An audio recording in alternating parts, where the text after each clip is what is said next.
Bienvenue dans Cultiver la biodiversité, le podcast qui vous dit pourquoi la biodiversité c'est un trésor à cultiver. Je suis Estelle Serpollet. Je suis Emma Flippon. Nous sommes ingénieurs agronomes spécialistes de la biodiversité cultivée et passionnés par la sélection participative. Ici, on vous parle de graines, de celles et ceux qui les cultivent et les étudient, de semences paysannes mais pas que, d'autonomie des agriculteurs, de collectifs, parce que les semences sont à la base de notre alimentation. Bref, on vous donne des clés pour comprendre l'importance de la diversité génétique dans les systèmes agricoles et des outils pour agir. Cultiver la biodiversité, épisode 5. Vous avez dit hybride ? Alors, souvent, quand on parle de semences, on pense directement aux hybrides. Mais en fait, il existe d'autres types de variétés. En plus, les hybrides, c'est un peu le type de variété qui est quand même le plus difficile à comprendre. Dans l'épisode précédent, par exemple, on vous a dit qu'on utilisait beaucoup de mots pour parler de semences et pour parler de variétés. Et dans cet épisode-là, on a décidé de vous parler spécifiquement des semences paysannes. Et au début de l'épisode, on vous a un petit peu mis l'eau à la bouche en vous donnant d'autres mots qui sont employés. Comme par exemple les fameuses variétés hybrides, mais aussi les variétés conventionnelles, les OGM, les lignées pures, ou encore les variétés anciennes, etc. On est bien d'accord, c'est pas toujours facile de s'y retrouver et de savoir ce qu'il y a derrière tous ces mots, que ce soit en termes de génétique, ou de sélection, ou même de ce que ça veut dire en termes légal. Et donc, on va essayer de vous parler de tout ça et de démêler les fils des différentes variétés. Alors d'abord, dans l'épisode précédent, on a un petit peu commencé à vous expliquer la différence entre semences et variétés, et que souvent on a quand même l'impression qu'on peut utiliser l'un ou l'autre mot de façon égale, mais en fait c'est pas tout à fait le cas. Comme on vous disait, la variété c'est ce qu'on voit dans les champs une fois que la graine a poussé, et la semence c'est la réunion de la graine et de la variété. Mais du coup d'ailleurs, je vous parle tout le temps de variété, mais ce mot-là, on l'a pas décrit dans le détail, à part dire que c'est ce qu'on voit dans les champs. Alors Estelle, est-ce que tu peux nous expliquer un peu plus précisément ce qu'est une variété ? Une variété, c'est un ensemble de plantes qui a des caractères communs. Et ces caractères se transmettent d'une génération à l'autre. Une variété, c'est un sous-ensemble de plantes à l'intérieur d'une espèce.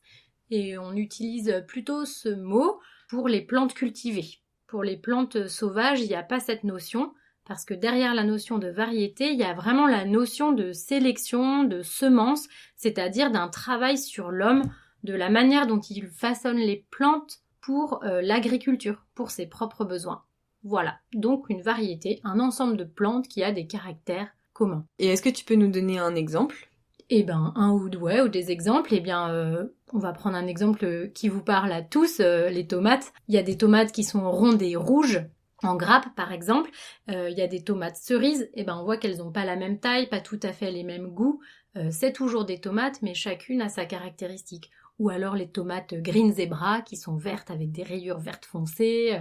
Les tomates cerises, les tomates grappes et les tomates green zebra. Chacune de ces tomates est une variété de l'espèce tomate. Ok, donc cette fois on a la définition de ce qu'est la variété, mais on a aussi envie d'y voir un peu plus clair dans ces différents types de variétés, parce que comme on le disait au début de l'épisode, on a utilisé beaucoup de noms de variétés, alors dans quelle catégorie on pourrait les ranger ? Il y a plusieurs manières de voir les choses, mais ce qu'on vous propose aujourd'hui, c'est de ranger entre guillemets les variétés en 3 catégories pour mieux les comprendre. Ça, c'est notre point de vue, à Emma et moi, on vous propose ça aujourd'hui. Pour y voir plus clair, vous proposez 3 types de variétés qu'on a identifiées par la méthode de reproduction de chacune d'elles. Et du coup, nous, ce qu'on identifie comme grand type de variété, c'est par ordre de diversité génétique croissant, c'est les lignées pures, les hybrides et les populations. D'accord, donc en fait ça fait pas énormément de types de variétés.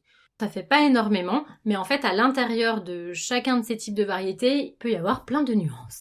Ok, donc tu nous as listé les 3 grands types de variétés. Est-ce que maintenant tu peux nous les présenter un peu plus précisément ? Oui, et puis ce que je vous propose, c'est d'aborder au moins 3 aspects de chacune des variétés pour bien comprendre ce que ça implique. c'est la manière dont la reproduction de cette variété est gérée, la méthode de reproduction, ce qui fait qu'on identifie bien les 3 types de variétés, le niveau de diversité génétique, et puis aussi qu'est-ce que ça veut dire en termes d'autonomie semencière pour les agriculteurs ou les jardiniers. D'accord. Et ben je te propose de commencer dans l'ordre que tu nous as évoqué, et tu avais parlé des lignées pures qui étaient les variétés les moins diversifiées, c'est ça? Oui. Donc les lignées pures, qu'est-ce que c'est? C'est un ensemble de plantes complètement identiques les unes avec les autres, et la manière dont l'humain il gère la reproduction, c'est que il va épurer la lignée à chaque génération. Donc l'épuration, ça veut dire quoi? Ça veut dire qu'on va enlever toutes les plantes qui ne sont pas exactement ressemblantes à la variété. D'accord. Oui, parce que parfois aussi les gens ils nous disent, quand on explique ce qu'est une lignée pure, ils nous disent mais du coup les plantes c'est pas vraiment des clones les unes par rapport aux autres, c'est qu'elles se ressemblent toutes. C'est bien ça? Oui, elles se ressemblent toutes. En fait, on pourrait dire, par abus de langage, on dit que dans une lignée pure, les plantes sont des clones parce que génétiquement, on a tellement épuré, on a tellement enlevé les plantes qui sont différentes de ce qu'on cherche que, en fait, génétiquement, quand on fait des analyses génétiques, il y a extrêmement peu de diversité. Toutes les plantes ont le même patrimoine génétique. Pour les clones, c'est pareil. Différents clones d'une même plante ont exactement le même patrimoine génétique, mais parce qu'elles viennent de cette plante. Le clonage, c'est une autre manière de reproduire les plantes, c'est quand on passe par de la reproduction végétative, donc qu'on ne passe pas par la graine. En tout cas, quand on passe par la graine, finalement, ce qui se rapprocherait le plus du clonage, ça serait la lignée pure. Mais attention, c'est un abus de langage de dire que toutes les plantes d'une lignée pure sont des clones. Et donc l'épuration, tu disais, le fait d'épurer, c'est de supprimer à une certaine génération toutes les plantes qui ne correspondent pas à ce qu'on veut.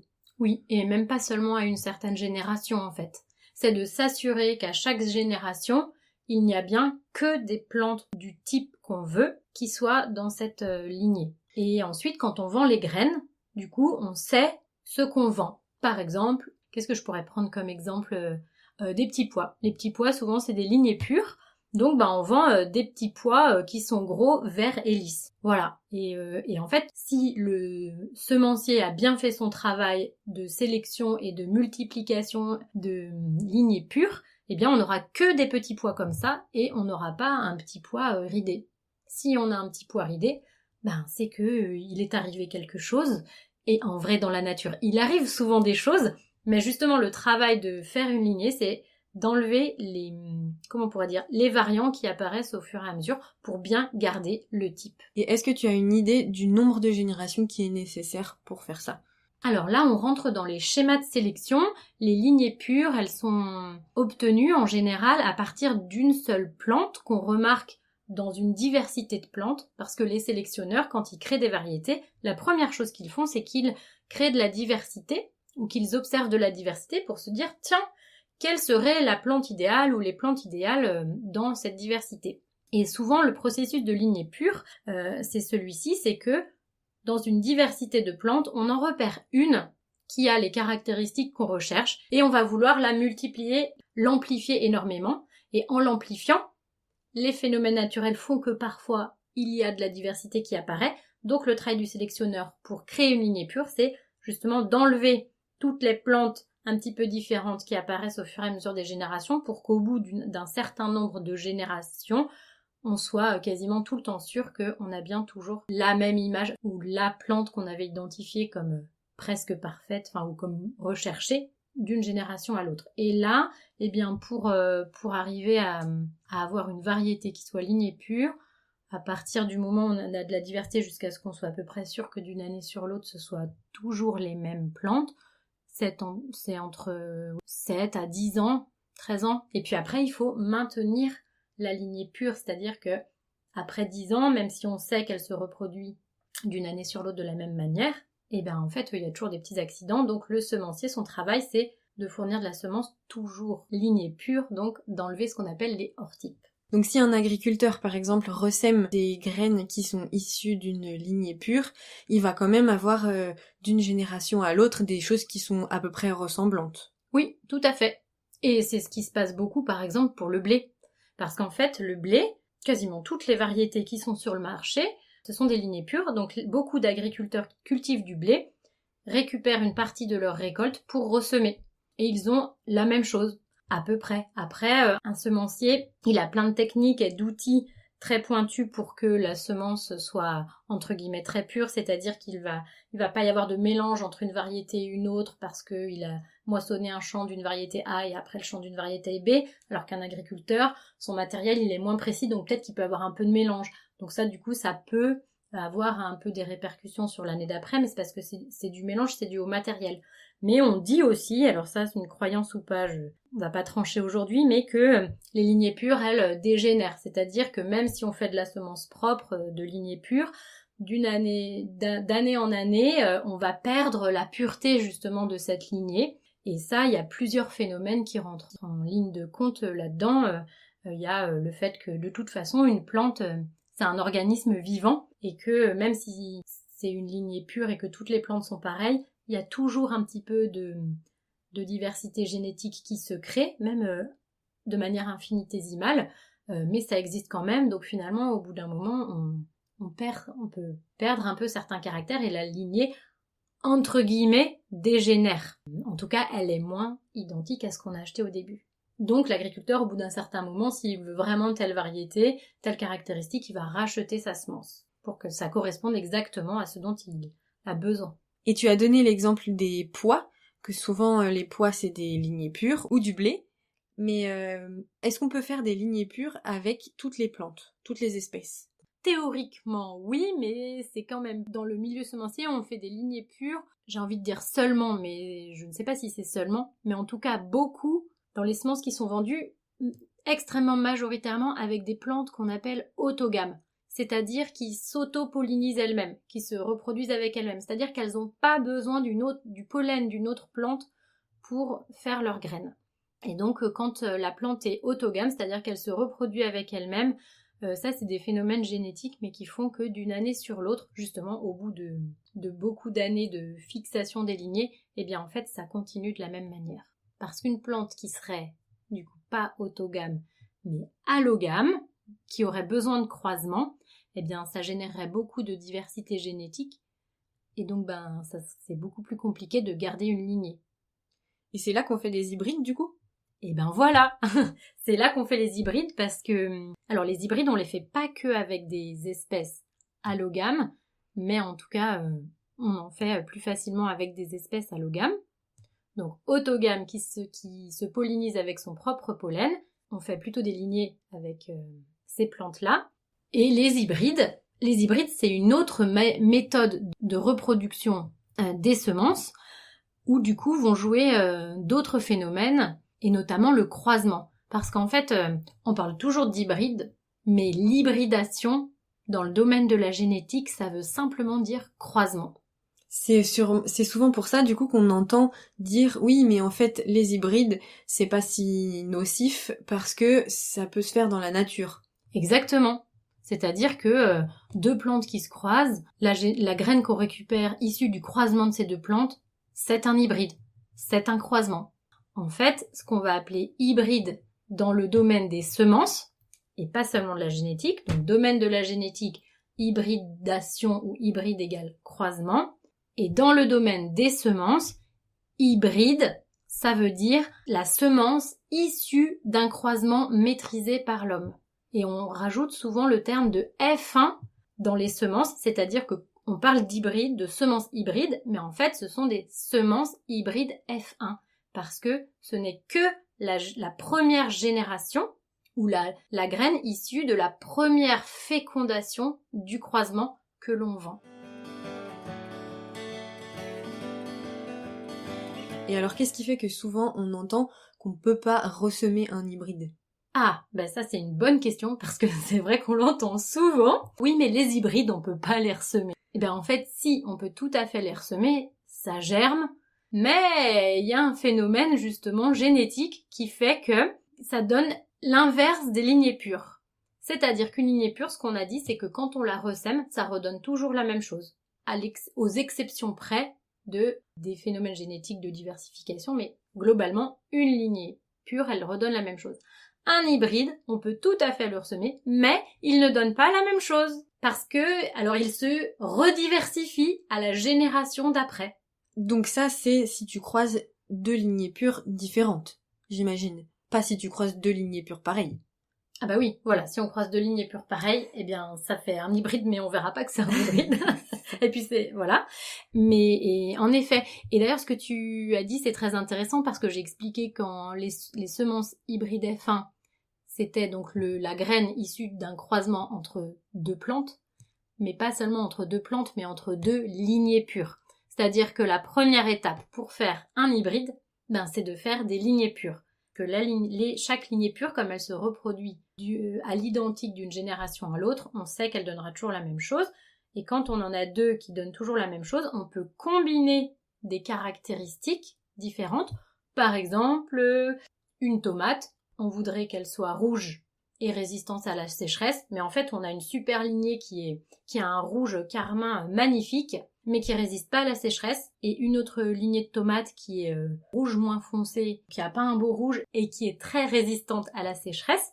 Eh bien, en croisant les deux, on pourrait obtenir une variété rouge carmin résistante à la sécheresse. Après la première génération de croisement seulement, puisque après, comme les gènes vont se remélanger, on pourrait avoir des tomates rouge carmin et résistantes à la sécheresse, des tomates rouge carmin non résistantes à la sécheresse, des tomates rouge pas beau, ce caractère peut réapparaître, résistantes à la sécheresse, et des tomates rouge pas beau qui ne sont pas résistantes à la sécheresse. En fait, ça remélange tout puisque tous les caractères des deux parents sont dans l'hybride. Mais il y a seulement certains caractères qui ressortent à la première génération et tous les caractères réapparaissent aux générations d'après. C'est pour ça que on dit qu'on ne peut pas ressemer un hybride. C'est plutôt que c'est pas intéressant pour l'agriculteur justement de ressemer cette semence-là, parce que si on regarde aussi un caractère de rendement, peut-être qu'il va y avoir un moins bon rendement cette année-là, quoi. Bon, alors je tiens juste à préciser que l'histoire des tomates rouges et résistantes à la sécheresse, ça n'existe pas parce que la résistance à la sécheresse, ça marche pas comme ça, mais c'était juste pour vous donner un exemple. Et du coup, c'est aussi en ça que ça différencie de entre guillemets, ce qui peut se passer dans la nature. C'est-à-dire que vous l'avez compris, Estelle, elle vous a expliqué, pour créer des lignées pures, avant de faire le croisement, il y a un gros travail à faire. Et donc c'est en ça qu'on dit que les hybrides sont quand même très différents de ce qui peut se passer dans la nature. C'est qu'il y a un travail énorme du sélectionneur avant de pouvoir faire ce croisement-là. Et ensuite, pour le faire, c'est-à-dire qu'il faut faire plein de croisements différents pour trouver quel croisement est le plus intéressant. Voilà, entre mâle et femelle, femelle et mâle, ça peut donner des choses très différentes. Et ensuite, il faut maîtriser la reproduction. Oui, c'est ça, c'est-à-dire que les hybrides dans la nature, ça existe puisqu'il y a des croisements. Mais par contre, là, quand on parle de semences hybrides, c'est que l'humain maîtrise vraiment quelle plante il croise avec quelle plante, et ça, c'est un boulot monstre. Ah oui, et c'est pour ça que du coup, on pense souvent ce qu'on appelle les poupées des sélectionneurs, donc c'est pour le maïs, ou pour isoler les parties mâles des parties femelles et faire la reproduction, on est obligé parfois d'isoler les parties mâles ou femelles à l'échelle de la plante, donc vous imaginez, c'est un travail énorme à faire, quoi. Et ça, c'est très compliqué, justement. Selon la biologie de la plante, eh bien, on va devoir contourner le fonctionnement normal de la plante pour pouvoir imposer aux différentes plantes les croisements qu'on veut. Et ça, selon l'espèce, il y a plein de techniques qui sont utilisées, mais c'est des techniques qui requièrent beaucoup de main-d'œuvre, ou alors des produits chimiques pour empêcher par exemple une plante de produire du pollen. Voilà, là on rentre dans de la technique de sélection, mais vous comprenez du coup que les hybrides, c'est pas simple à produire. On dit que c'est très performant, donc selon les espèces, ça peut être très performant ou pas. En tout cas, c'est sûr qu'on les a sélectionnés pour qu'ils soient performants. J'aime pas trop ce terme de performance parce que ça dépend vraiment dans quel système on est. Et typiquement, moi j'ai fait des études en comparant des variétés anciennes et des hybrides de tomates cœur de bœuf dans des conditions bio un peu drastiques. Les hybrides, on voit bien qu'ils ont une tendance à produire plus, mais que quand ils sont en bio, ils font plein de fruits, mais les fruits sont tout petits, et que donc du coup la notion de performance, elle est très relative, quoi. Effectivement, ça c'est des choses que les agriculteurs ils peuvent pas faire à l'échelle d'une ferme.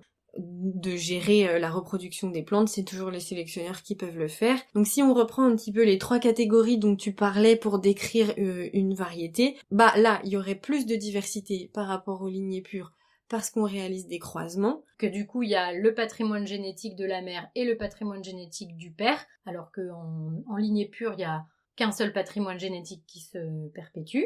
Donc là, l'hybride, il y a 2 patrimoines génétiques, donc ça double la diversité finalement par rapport à une lignée. Déjà. Mais par contre, en termes d'autonomie pour les agriculteurs, c'est un peu zéro. Exactement. C'est-à-dire qu'on a dit que dans le monde semencier, la semence hybride F1, c'est seulement la semence issue du croisement qu'on commercialise parce qu'on en connaît les caractéristiques et que c'est ça qui va intéresser l'agriculteur, ou le jardinier d'ailleurs. Et si l'agriculteur ou le jardinier ressème cette semence, on a dit que ça partait dans tous les sens et on perd...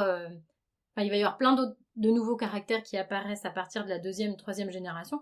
Donc du coup, on a plus ce qu'on a acheté au début. Donc si on veut vraiment certaines caractéristiques, il faut racheter la semence hybride chaque année. Donc du coup, pas d'autonomie de l'agriculteur ou du jardinier. Ok. Et si on repense à la définition des semences paysannes qu'on a évoquée du coup dans l'épisode 4, on avait dit que semences paysannes c'est aussi exempt de biotechnologie. Et comme tu l'as dit, les semenciers, ils utilisent potentiellement des biotechnologies pour produire les lignées pures qui, une fois croisées, donnent des hybrides. Donc j'imagine qu'il y a une question d'autonomie, mais il y a aussi une question de présence de biotechnologie dans la variété. Je pense par exemple à un agriculteur qui voudrait créer de la diversité. On pourrait se dire, je vais aller acheter des hybrides, je vais les ressemer, et puis ça va me créer ma diversité. Mais en fait, s'il souhaite aussi avoir des semences qui sont exemptes de biotechnologie, il faut peut-être pas qu'il aille chercher des variétés hybrides du commerce. C'est un peu ça l'idée aussi? Il peut y avoir ça. C'est pas toujours obligatoire qu'il y ait des biotech qui soient utilisées pour les hybrides ou pour les lignées pures, mais ça arrive.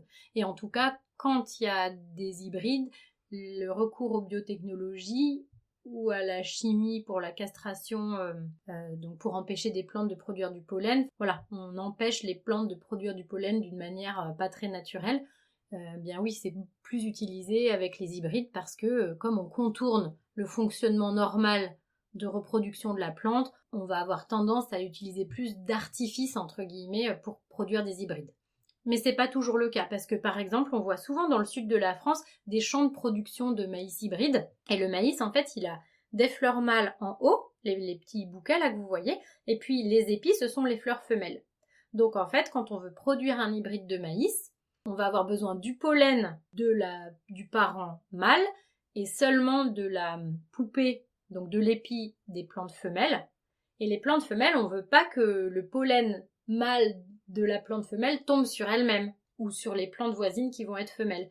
Donc ce qu'on fait, c'est que pour être sûr que le pollen vient de la plante mâle, qu'on veut croiser avec la plante qu'on a décidé femelle, on va couper les plantes mâles de toutes les plantes femelles de maïs sur lesquelles on veut garder la semence. C'est pour ça qu'il y a des champs de maïs, de production de maïs hybride, où on voit qu'il y a à peu près la moitié ou un peu plus de la moitié des plants de maïs où il manque le haut.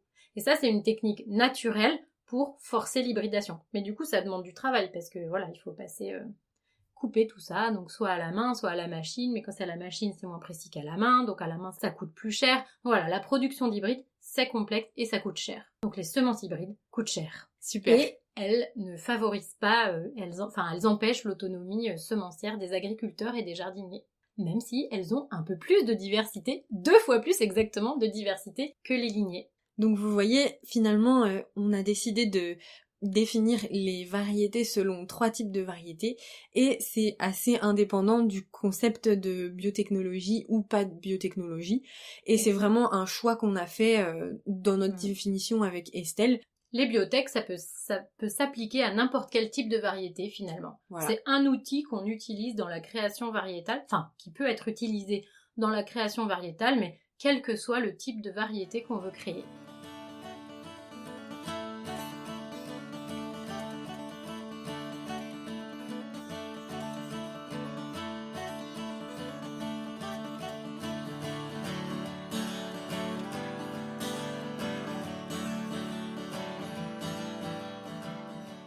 Et du coup, il nous reste le troisième type de variété qu'on n'a pas évoqué, qui est les variétés population.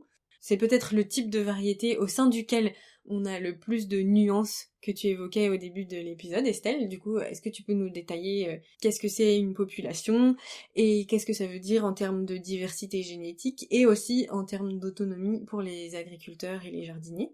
Eh bien, une population, si on se positionne sur la méthode de reproduction, une population, c'est un ensemble de plantes qui a des caractéristiques communes, mais qu'on laisse se polliniser de manière libre. On appelle ça, oui, la pollinisation libre. C'est-à-dire qu'on les laisse se reproduire entre elles. Dans ce groupe de plantes, dans cette variété-là, on laisse les plantes faire toutes seules. C'est-à-dire qu'on ne va pas épurer dès qu'il y a une plante un peu différente et on ne va pas utiliser des systèmes pour maîtriser la reproduction, croiser exactement ce mâle-là avec cette femelle-là. On les laisse se reproduire entre elles.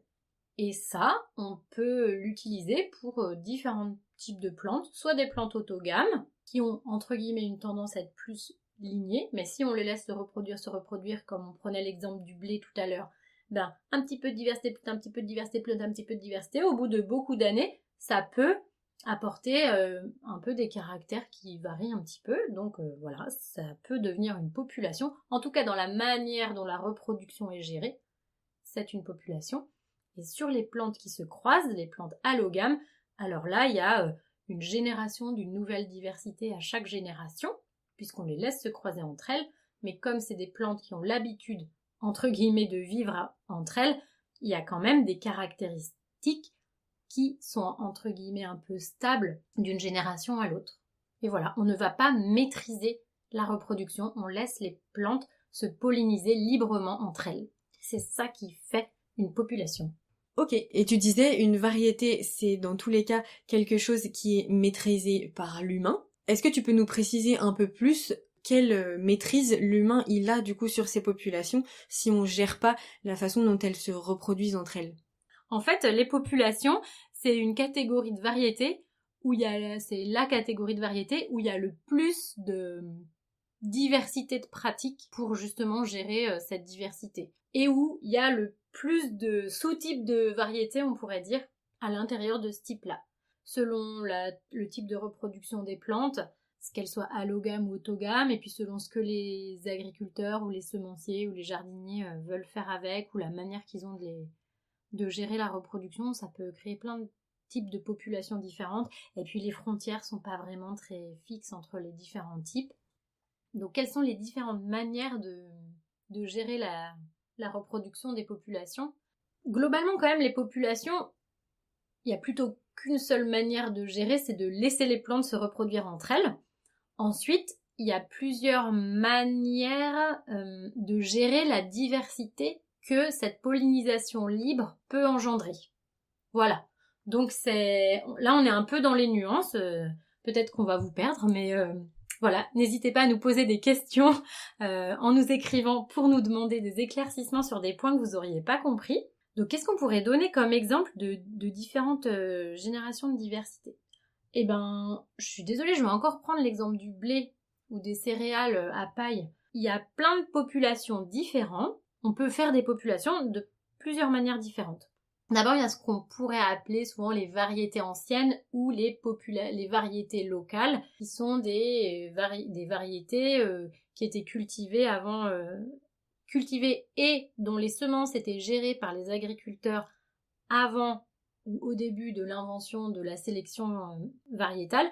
Et on ne sait pas vraiment comment les agriculteurs géraient, mais peut-être que de temps en temps, ils enlevaient quelques plantes qui ne leur plaisaient pas dedans, donc ils faisaient entre guillemets de l'épuration comme pour les lignées, mais vraiment de manière très faible, c'est-à-dire qu'ils ne voulaient pas garder absolument qu'un seul type. Et ils pouvaient aussi passer dans le champ pour récupérer par exemple les plus beaux épis ou je sais pas que les épis d'une couleur, mais tout en gardant de la diversité. Donc ça, c'est ce qu'on appelle la sélection massale, choisir un peu les plantes qu'on veut reproduire. Et aujourd'hui, il y a encore d'autres manières de gérer cette diversité, c'est-à-dire qu'il y a de plus en plus d'agriculteurs et aussi de sélectionneurs qui se mettent à faire ça, c'est de faire des mélanges de différentes populations et de les laisser évoluer ensemble Et pour générer encore plus de diversité, c'est même parfois de faire des croisements, donc des hybrides, plusieurs hybrides, dont on mélange la descendance et qu'on laisse se reproduire de manière libre dans les générations d'après, ce qui fait que ça explose la diversité. Donc là, on a créé de la diversité, ensuite on peut resélectionner dedans ou pas, ou les laisser libres. Enfin là, tout est possible. C'est vraiment un domaine phénoménal de jeu pour celui qui aime un petit peu s'amuser avec les plantes et de manière, entre guillemets, très naturelle. Je veux dire, ça, vous pouvez le faire dans votre jardin avec quoi comme plante? Avec des courges, par exemple, si vous prenez des courges d'une même espèce et que vous voulez vous amuser à créer des courges différentes, eh bien vous pouvez prendre 2 ou 3 variétés de potimarron, donc s'assurer que c'est bien la même espèce de courge. Par exemple, des potimarrons orange et des potimarrons verts. Je ne sais plus s'il y a des noms de population ou de variétés, mais voilà, vous prenez 2 variétés différentes, vous laissez les abeilles faire les croisements une année, vous ressemez des graines l'année d'après. Parfois, il y aura eu des croisements entre 2 oranges, ça donnera des oranges, et parfois entre une graine orange et une graine verte, et puis voilà, ça va donner peut-être une verte, peut-être une orange. Je sais pas, mais en fait, vous allez voir peut-être la forme des feuilles, la taille des feuilles, la sensibilité aux maladies, plein de choses vont changer. Et vous pouvez vous amuser à ressemer toujours ça, puis à chaque fois à choisir là où les courges qui vous plaisent, soit un même type, soit différents types. Voilà, en fait, la sélection massale et la sélection paysanne avec les populations, c'est un grand domaine de jeu avec les plantes. Et puis là, on parlait d'autonomie, elle est énorme, enfin, elle est à 100%, en fait. On peut ressemer les graines qu'on récupère de nos plantes, mais en plus, on peut créer des nouvelles choses, on peut adapter une population à son terroir, on peut faire tout ça. Parce que, par exemple, moi, ça me faisait penser à ce que tu disais, Estelle, on peut mélanger des variétés différentes parce que peut-être on en a reçu de plein d'autres agriculteurs ou plein d'autres maraîchers, jardiniers. Et puis ensuite on les sème chez soi et on voit ce que ça fait en termes d'adaptation à son propre terroir. Donc c'est vraiment très intéressant. Carrément. Et oui, c'est vrai que la population, c'est la variété type pour l'autonomie semencière à la ferme. À la ferme, au jardin. Par contre, faire des semences, c'est pas toujours la même chose que produire une matière première agricole. Donc ça implique l'autonomie semencière, qu'elle soit juste sur la ferme ou en collectif avec d'autres, ça implique quand même d'avoir du matériel spécifique qui n'est pas le même que le matériel de récolte. Et notamment en maraîchage, parce qu'en maraîchage, on mange pas les graines de la production. Alors qu'en céréales ou les protéagineux, les graines, enfin les semences et le grain, c'est le même organe. Mais même pour faire même si voilà. C'est pas toujours au même stade parfois, mais parfois les haricots, je pense ah oui, t'as raison, les haricots, il peut y avoir deux stades différents de récolte, ou enfin en tout cas de stades différents auxquels on peut les consommer. Mais quand on veut faire de la semence de blé, il suffit entre guillemets de prendre du grain de blé. Enfin du grain, même si vous achetez du grain pour les poules, vous le semez, ça vous donne du blé. Que si vous achetez une courgette, vous pouvez pas récupérer les semences parce que les graines ne sont pas mûres à l'intérieur. Donc ça implique des choses différentes selon les espèces, mais selon les espèces, il faut quand même du matériel spécifique et des pratiques spécifiques pour la production de semences. Mais ça, c'est super intéressant. Je pense qu'on fera un épisode là-dessus sur produire ses semences à la ferme ou au jardin. Complètement. Pour voir un petit peu tout ce que ça peut impliquer, les différents agriculteurs selon les cultures. Est-ce que c'est facile? Est-ce que c'est pas facile? Voilà, et quel matériel ça implique. Ça, c'est un autre domaine, voilà.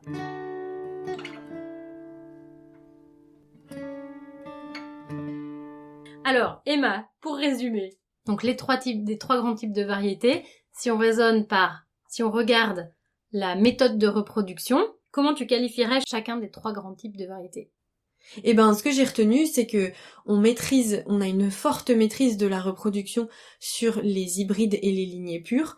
On le fait par 2 méthodes différentes, mais globalement, pour les lignées pures, on regarde la descendance et on retire la descendance qui nous intéresse pas. C'est l'épuration. Et puis pour les hybrides, c'est complètement la reproduction qu'on maîtrise, c'est-à-dire que comme t'expliquais, on va choisir quel est le parent mâle qu'on veut et avec quel parent femelle on veut le reproduire. Et par contre, pour les populations, là, la maîtrise de la reproduction, il y en a pas, elle est complètement libre. Voilà, bien ça? c'est la pollinisation libre. Ah oui, voilà. c'est la pollinisation libre. Et qu'est-ce que ça implique en termes de diversité génétique, ces différents types de reproduction? Et ben du coup, il y a une gradation de diversité génétique là pour le coup. Si on part du plus diversifié, ce serait les populations. Et même il y a une infinité de possibilités presque de créer de la diversité. Et elles peuvent être avec une diversité génétique moindre, les populations. Mais donc il y a un grand gradient de diversité génétique dans les populations, ouais. Ouais. Ah oui, c'est vrai qu'on peut faire une lignée pure en reproduction libre. Et du coup, ça fait un petit peu de diversité quand même. Ça fait une population, ouais. Ensuite, un petit peu moins diversifié, mais déjà diversifié quand même, on a les hybrides, qui résultent d'un croisement entre deux lignées pures. Donc le croisement, ça fait toujours un petit peu de diversité. Oui, mais j'ai oublié de dire, c'est que par contre, un hybride qu'on vend, un hybride qu'on achète, toutes les plantes sont exactement pareilles. Elles ont toutes exactement le même patrimoine génétique, mais il est plus diversifié que celui d'une lignée pure. Exact, voilà. Mais conceptuellement, toutes les plantes sont pareilles dans un hybride F1. Et du coup, la dernière catégorie en termes de diversité génétique, c'est la lignée pure, où là, on fait beaucoup d'épuration. C'est vraiment un mot horrible, épuration, quand même. Oui, je suis d'accord avec toi. C'est le terme consacré en sélection des plantes. Donc il n'y a pas de diversité pour les lignées. Et qu'est-ce que cette méthode de reproduction et diversité génétique implique en termes d'autonomie semencière pour ceux qui cultivent les plantes? Alors toujours pareil, c'est un peu le même ordre au final. En tout cas, ce qui permet le plus d'autonomie pour les agriculteurs ou les jardiniers, c'est encore les populations. Si vous n'avez pas compris que c'est ce qu'on préfère à d'une graine aux autres, je pense que voilà, va falloir revoir tous les épisodes. C'est ça. Mais en gros, l'autonomie, que ce soit pour les jardiniers ou les agriculteurs, elle est très importante. Et en plus, la diversité, ça permet l'adaptation et la résilience. CF, les épisodes d'avant, 1 et 2 je crois, et on vous en reparlera je pense, donc vraiment les populations c'est le top. Voilà, c'est le 4x4 sur le chemin de terre, c'est parfait. C'est ça, ça marche bien. Et ensuite, les lignées pures, c'est la deuxième variété sur le podium de l'autonomie, parce que les agriculteurs, il y a quand même pas mal d'agriculteurs qui font ce qu'on appelle des semences de ferme, donc ils ressèment une partie de leur récolte, voilà. Donc quand même, il y a une possibilité d'autonomie. Et donc la dernière variété sur le podium de l'autonomie, c'est évidemment les hybrides, parce que comme on vous l'a dit, les hybrides, ça peut se ressemer, mais ça donne quelque chose de complètement différent, qu'on maîtrise pas énormément. Et donc les agriculteurs en général, ou même les jardiniers, ils vont pas avoir tendance à ressemer des hybrides, attention, des hybrides F1. On va toujours racheter de la semence d'hybride F1. Voilà. Pour être sûr d'avoir le légume qu'on veut ou la céréale qu'on veut. Et on n'a pas du tout parlé des OGM, mais ça, en termes d'autonomie, c'est encore pire. Alors on vous a dit que c'était pas une catégorie vraiment de variété. Non, puisqu'on peut avoir des OGM dans n'importe quel type de variété. Mais là, effectivement, quand on prend juste le prisme de l'autonomie, dans tous les cas, des OGM, on est obligé de racheter la semence tous les ans si on veut avoir la même plante et les mêmes caractéristiques. Mais surtout pour une autre raison. C'est parce que les OGM, ils sont brevetés, donc on n'a pas le droit de les ressemer. Là, on ouvre un nouveau champ dans le domaine des semences, dont Emma a déjà parlé à la 3e partie de l'épisode 2, si vous vous rappelez. Et je pense qu'on fera un épisode aussi là-dessus, c'est là, on ouvre le champ de la réglementation semencière. C'est un autre domaine très intéressant, pas toujours facile à comprendre. Comment on maîtrise le vivant aussi par la réglementation. Voilà, on espère que cet épisode vous a plu. Et on vous invite, agriculteurs, à connaître en fait le type de variété que vous utilisez. Est-ce que vous le savez si vous êtes agriculteur? Et si vous êtes jardinier aussi, à regarder ce qu'il y a sur vos sachets. Parce que, la question qu'on vous pose aujourd'hui et le petit défi qu'on vous lance, c'est dans toutes les semences que vous avez, est-ce que vous savez si ce sont des lignées, des hybrides F1 ou des populations? On vous aide souvent quand c'est un hybride F1, la plupart du temps, voire tout le temps, c'est marqué hybride F1 dessus. Par contre, entre lignée et population, ce n'est pas précisé, mais il y a quelques semenciers artisanaux qui précisent et qui prônent la reproduction des semences au jardin. Ils vous vendent des semences, mais ils vous disent « nos semences sont reproductibles », donc, et celles-ci sont plutôt des populations. Et pour ne pas les citer, ce sont des artisans semenciers du groupe des croqueurs de carottes, le Biogerme, Graines del País, Jardine en Vie, semailles, germinance et bientôt en Bretagne, graines de liberté. Merci Estelle. Alors, on vous lance ce petit défi. N'hésitez pas à nous faire remonter vos découvertes, ce que vous avez trouvé. Et si vous voulez en savoir plus ou mieux comprendre des choses qu'on a abordées, eh bien d'abord vous avez la solution de nous envoyer vos questions pour qu'on puisse peut-être y répondre ou faire un épisode pour préciser des choses. Mais on va vous mettre aussi en lien dans la description de l'épisode des liens pour aller mieux comprendre notamment ce que c'est les hybrides, des schémas pour que vous puissiez comprendre cette histoire de à la génération 1 tout est pareil, à la génération 2 et 3 et 4 tout est différent. Voilà, pour vous éclairer. Et on vous parlait aussi du fameux podium des variétés. On va vous mettre le podium, les différents podiums de chacun des types de variétés en fonction des questions qu'on s'est posées dessus pour que vous puissiez avoir une idée claire. Donc n'hésitez pas à aller voir la description de l'épisode avec ce petit schéma qu'on vous aura fait. Et n'oubliez pas, pour sauver la biodiversité, mangez-la!